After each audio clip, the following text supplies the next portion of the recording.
Olá, meu querido colega, meu querido usuário do cálculo jurídico. Eu sou o professor Milvio Braga e através desse vídeo aqui eu vou mostrar para vocês a nova funcionalidade do cálculo jurídico, que é já a adaptação às regras da PEC. Então, vocês vão ver comigo aqui ao longo desse vídeo como que eu cadastro um cliente, inicio a sua análise do seu processo e como o cálculo jurídico me apresenta o resultado, ok? Sem mais delongas, vamos lá. Estou já logado aqui no na minha área, no meu espaço do cálculo jurídico, e eu posso criar um novo cliente ou buscar os meus clientes aqui. Eu tenho um perfil meu, né, com o meu nome, onde eu já utilizo esse perfil para poder fazer os testes e fazer, né, também a gravação dos vídeos para vocês. Então nós vamos utilizar o meu perfil, mas você iniciando um novo cliente, você tem aqui, ó, novo cliente, e aqui vai vir o teu cadastramento, né? Você vai poder cadastrar todos os dados do seu cliente. Vamos lá, deixa eu pegar o meu perfil. Então eu vou começar aqui um novo cálculo para vocês. No nosso caso, já que eu quero analisar se o cidadão tem direito ao benefício antes da PEC ou depois da PEC, eu vou em um cálculo de concessão. A minha DIB, eu vou chutar uma DIB aqui para a gente, pós-PEC, para que a gente possa analisar todas as possibilidades.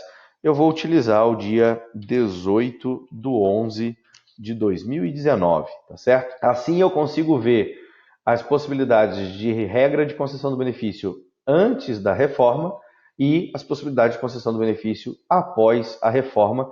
E eu vou mostrar para vocês aqui situações em que há o preenchimento dos requisitos, situações em que não há o preenchimento dos requisitos. Minha próxima opção é qual é o tipo de benefício, né, que eu vou calcular. Se eu quero as aposentadorias, são os benefícios programáveis, ou se eu quero auxílios, pensões, benefícios por incapacidade ou benefícios não programáveis. No nosso caso, nós vamos calcular uma aposentadoria. Ok, o nome do cálculo vai ser Teste para Regras da Reforma, ok? Não tem o número do benefício ainda, mas eu poderia colocar um número de benefício aqui sem problema algum. O meu tipo de benefício que eu quero calcular é uma aposentadoria por tempo de contribuição e, nesse caso específico, eu não tenho nenhuma dessas opções de cálculo. Então, salvei essa parte inicial, as configurações iniciais. Eu tenho um resumo de todos os dados que eu acabei de digitar aqui, beleza? Então, o meu próximo passo é inserir os períodos de contribuição desse cidadão. Eu posso importar de um CNIS ou eu posso inserir período a período. Posso também adicionar vários períodos de uma só vez. Para facilitar a nossa situação aqui, eu vou inserir as seguintes situações para a gente, tá? Primeiro eu vou ter um trabalhador rural, então eu tenho um agricultor, que é um segurado especial. Já tem até ali, ó, para a gente. Segurado especial. Vamos considerar que ele tenha período rural aí a partir dos seus 12 anos de idade, então desde 3 de janeiro de 1974. E ele teve esse exercício da atividade rural por 15 anos, então até 31/12 de 1989. O tipo é um tipo normal e ele é um período que vai ser controverso, porque eu vou ter que discutir ele no INSS. Ele não aparece automaticamente no CNIS. Seguindo, na sequência, eu vou ter um período de atividade especial, que eu quero somar para nós aqui. Então, eu tenho de 1/1 de 1990 até 31/12 de 1994. Vai ser um tempo de atividade especial, onde ele vai ser um médico empregado, ok? Especial 25, categoria profissional. Depois, eu vou colocar ele como um trabalhador comum. Ele vai ser um segurado empregado, porque ele se tornou professor universitário. Não tem direito à aposentadoria do professor, né? Ele é professor universitário. Nessa evolução aqui, vamos colocar aqui de 1º de janeiro de 1995. Eu quero mais 10 anos, vou até 31/12 de 2005. esse tempo ele é normal. Aqui eu vou ter um controvertido também, porque o INSS não vai aceitar de cara ali, né? A gente sempre tem que discutir. Aqui eu tenho o tempo normal. Para finalizar, ele continua como GPS, contribuinte individual. Ele contribuiu agora de 1º de janeiro de 2019 até o dia 30 de 11 de 2019, normal. E aí eu salvo e vamos ver as simulações que o sistema vai me trazer, ok? Primeiro, eu tenho um resultado por data, onde eu tenho a data base que eu utilizei, que é a DIB, a data do início do benefício do meu cidadão, ou seja, quando eu estou pedindo o benefício para ele. E aqui eu tenho também a data base da PEC, como você pode ver aqui, aparece como previsão. Teremos ainda, né, a data correta assim que publicada a PEC. Então, vocês podem ver que há uma diferença, né? Como a nossa DIB ela é posterior à PEC, ele está aqui ó, com 18 do 11 de 2019. Então, lá em 18 de 11 de 2019, com esse tempo de contribuição que eu já informei aqui, o sistema está me dando que ele teria 34 anos, 10 meses e 16 dias em compensação. Aqui, na data da PEC, ali em outubro, ele teria 34 anos, 9 meses e 21 dias. Inclusive gerando diferenças também no fator previdenciário, no cálculo do fator previdenciário. Muda a idade também, eu vou ter menos idade aqui também. Como o resultado por benefício, o nosso sistema vai me dar todas as minhas possibilidades de aposentadoria, incluindo as regras de aposentadoria atuais. Eu tenho essa estrelinha maravilhosa aqui, ó. Então, nesse caso, se o benefício me interessa, eu dou uma marcada aqui na estrela e ele vai destacar para mim esse benefício quando eu estiver rolando a tela, que eu vou ver, opa, eu marquei esse cara aqui, eu quero ver por que eu marquei. Então, o que me interessa analisar na data da minha DIB, na regra da aposentadoria por tempo de contribuição, o meu cidadão teria 34 anos e 10 meses de contribuição, sendo considerado dia 18 do 11 sem a PEC. Portanto, ele não preenche o requisito dos 35 anos. Como ele não preenche o requisito dos 35 anos, eu vou pegar esse cara aqui, vou levar lá para baixo, porque ele não se aposenta antes da reforma. Vamos usar o marco da reforma aqui, tá, gente? Como sendo o dia 23 do 10. Então, ele não preenche esse requisito, ele não me serve, porque essa regra só é válida até a PEC. Considerando a PEC hoje, ele não tem o preenchimento dos requisitos. Assim como a aposentadoria por pontos. Ele não preenche o tempo mínimo, ele não tem os 35 anos. Ele não vai ter direito à utilização dessa regra. Eu posso levá-la lá para baixo e descartá-la. Seguindo, uma outra regra que eu tenho atual, tá, é a regra da aposentadoria especial, como nós mesmos definimos lá no histórico contributivo dele. Ele teria apenas 5 anos de tempo especial, então ele também não preenche os requisitos da aposentadoria especial. Nossa, Milva, mas esse teu exemplo aí, o cara não se aposenta nunca, ele não preenche nada. Fica calmo, a gente vai ver as condições em que ele vai ter direito a algum benefício. A outra regra que eu tenho valendo hoje é a regra da aposentadoria por idade, onde é exigida uma carência de 180 contribuições mensais e a idade mínima para o homem de 65 anos de idade, o nosso cliente aqui nesse exemplo, ele tem 57 anos e 10 meses.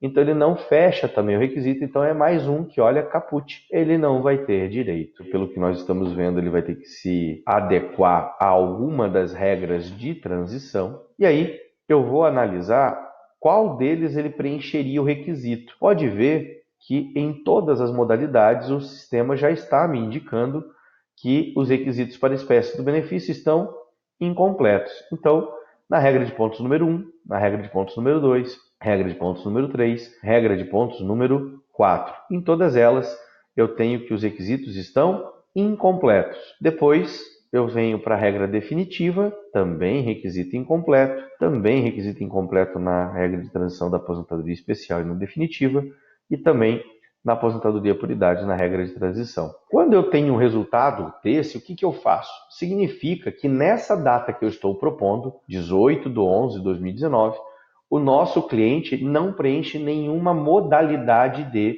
aposentadoria. A questão que eu fiz de descartar e levar lá para baixo aquelas outras modalidades é porque aquelas elas só são válidas até a data da PEC. Na data da PEC ele não preenchia direito a nenhuma delas, então elas estão descartadas. Esse é um modelo de cliente que não tem direito adquirido. Ele não preenche os requisitos, a concessão do benefício antes da PEC. E aí eu tenho que analisar o que o sistema me fornece de dados com relação às regras de transição. Então, a primeira modalidade de transição é a chamada transição por pontos, exige do cidadão, em 2019, 96 pontos com 35 anos de contribuição. Ele não tem os 35 anos de contribuição e também está longe dos 96 pontos. O próprio sistema, de uma maneira progressiva interna, ele faz uma previsão para você de quando é que este cliente alcançaria a regra de pontos. E ele está dizendo para você assim, se esse cliente permanecer contribuindo, lembrando que ele é um cidadão que estava ativo, estava contribuindo, se ele permanecer contribuindo, ele vai alcançar aqui em 3/7/2023 a regra de transição número 1, tá bom? Então lá em 2023 ele vai ter os pontos e vai ter o tempo de contribuição. Guarda essa informação, por enquanto é a que está dando para a gente uma data mais aproximada da data atual. Lembrando, esse é um cliente que não preenche nenhum dos requisitos para se aposentar. Na regra de transição número 2, é exigida uma idade mínima. E a idade mínima exigida do homem é de 61 anos. Nesse caso aqui, o nosso cliente só alcançaria esta regra lá em 2026, porque essa regra depois ela vai ser progressiva na questão das idades, né? E vai exigir do homem aí até os 65 anos de idade.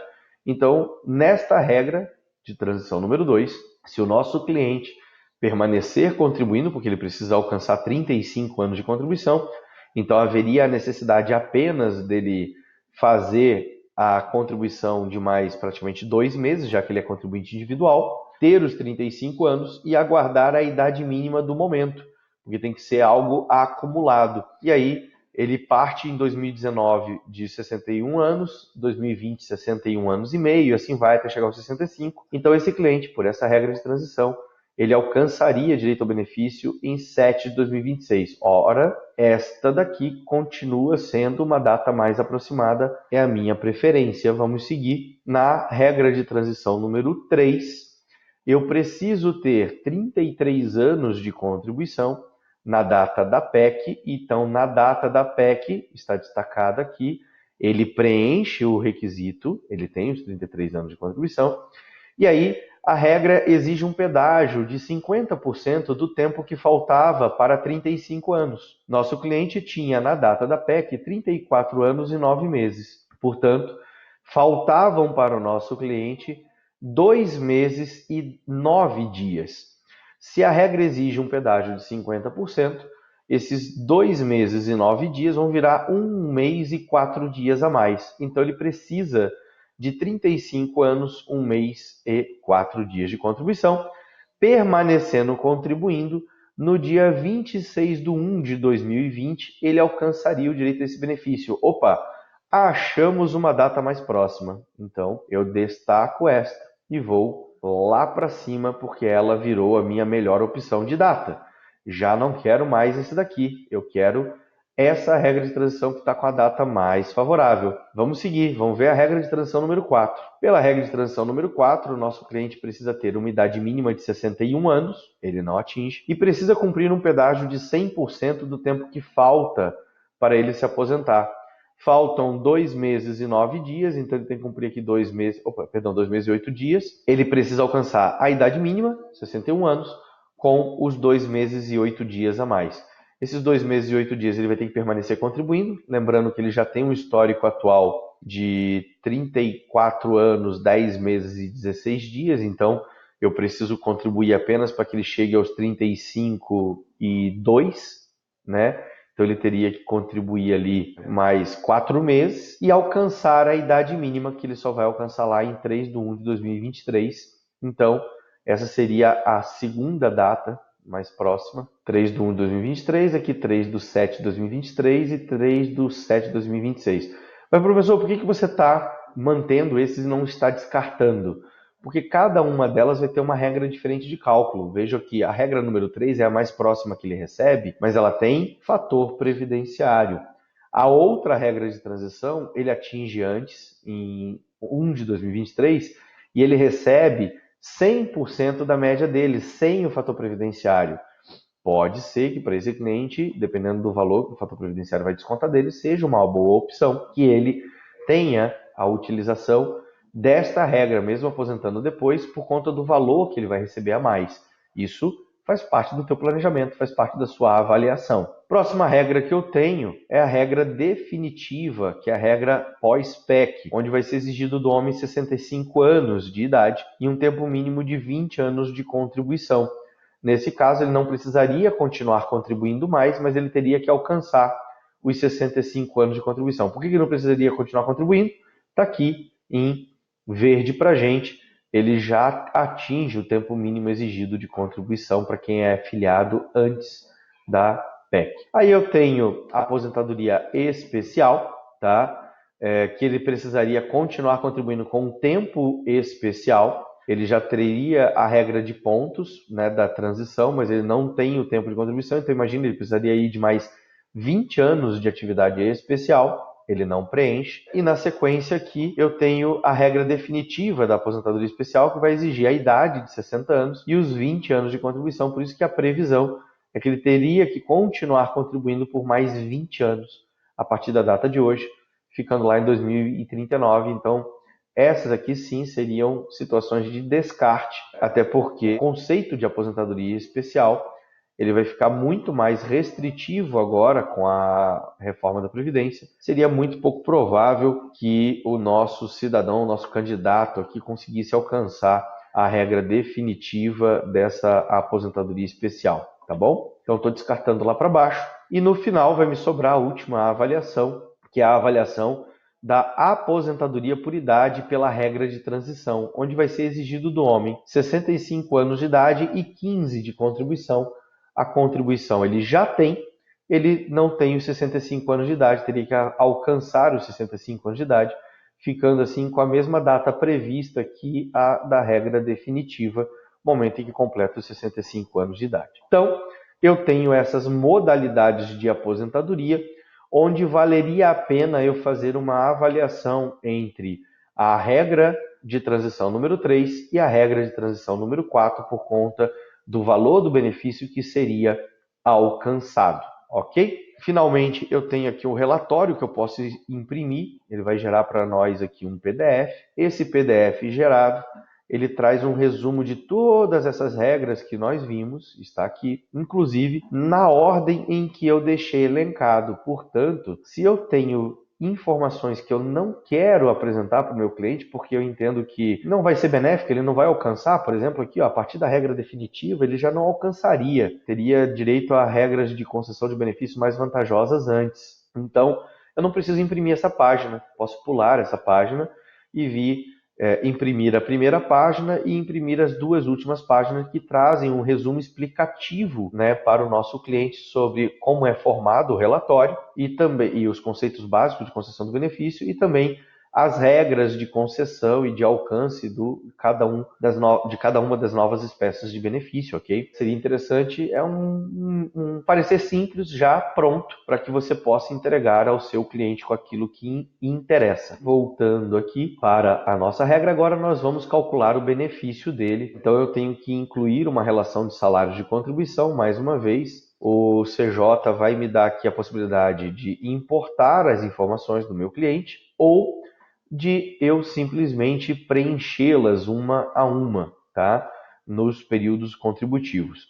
Posso preencher o valor que eu quiser, o próprio sistema já faz as limitações ao teto. Eu vou colocar R$6.000, que R$6.000 para qualquer época, ela vai ser teto, ok? Então eu estou considerando que esse cidadão ele tem histórico contributivo no teto. Uma ferramenta muito útil aqui do nosso cálculo jurídico, eu preenchi o valor quando eu dou seta para baixo no meu teclado, ele automaticamente repete o valor para mim abaixo. E temos uma outra vantagem. Todos os períodos que eu não coloquei como períodos contributivos para o meu cidadão aqui, né, aqui no período contributivo, ele vai ser automaticamente eliminado na hora de fazer a conta. Isso eu vou mostrar para vocês. Então, eu posso simplesmente colocar todo o histórico contributivo dele no teto. Ah, professor, mas por que você está fazendo isso? Vamos supor que aquele período que a gente deu de lacuna, que ele não contribuiu para o regime geral de previdência social, ele tivesse contribuindo para o serviço público. E eu estou descartando dessa avaliação aqui. Então eu tirei fora o histórico dele. Mas na hora que eu puxei o CNIS, vem os salários dele aqui. Não tem problema, o sistema, como não há o tempo de contribuição lá, o sistema não vai usar essas contribuições para fazer o cálculo, tá bom? Eu vou preencher todo o histórico dele aqui. Pronto, está tudo preenchido. Eu acabei de preencher um histórico de 25 anos aqui, de 94 até 2019, apenas com a seta para baixo. Confirmo, ele vai me dar um gráfico com um resumo do histórico contributivo, que para nós aqui vai ser praticamente uma linha reta, porque essas variações ele já está considerando o salário corrigido, né, com o valor limitado ao teto na época e atualizado para a competência atual. E aí eu vou para o resultado. E quando eu vou para o resultado, aquela organização que eu fiz, a sequência dos benefícios, ela aparece aqui para mim também já bonitinha. Então, só para uma curiosidade, se eu pegar a regra de pontos atual, ele me dá o benefício puro, ou seja, a média contributiva do meu segurado com os 60% maiores benefícios. Esse cidadão ele teria uma média de R$ 3.990,66, média das 80% maiores contribuições até a data atual.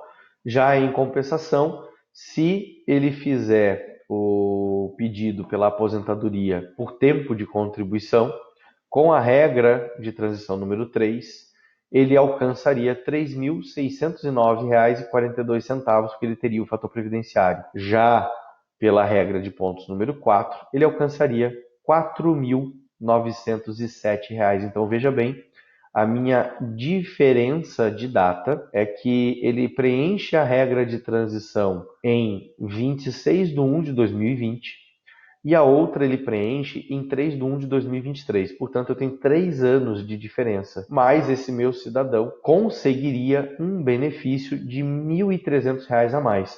Então, é isso que eu tenho que colocar na balança, é isso que eu tenho que mostrar para o meu cliente. Olha, se você se aposentar agora, já em janeiro de 2020, você vai ter, né, um benefício de R$ 3.600. Se você se aposentar lá em 2023, ou seja, daqui 3 anos, você teria 4.900, praticamente R$ 5.000. Então, coloque na balança, veja o que compensa para você entre a concessão do benefício ou não, tá bom? Então tá aí, galera, cálculo jurídico devidamente atualizado, mostrando para vocês todas, né, as regras de transição, todas as hipóteses e também fazendo o cálculo pelas novas regras que vão vir aí com a reforma, ok? Espero que o vídeo tenha sido útil para vocês e qualquer dúvida, clica aqui, você tem acesso à nossa equipe de apoio, ao nosso suporte. Eles vão te orientar e te auxiliar da melhor maneira possível. Tá certo, pessoal? Um forte abraço e eu vejo vocês no nosso próximo vídeo. Valeu, até lá. Tchau, tchau.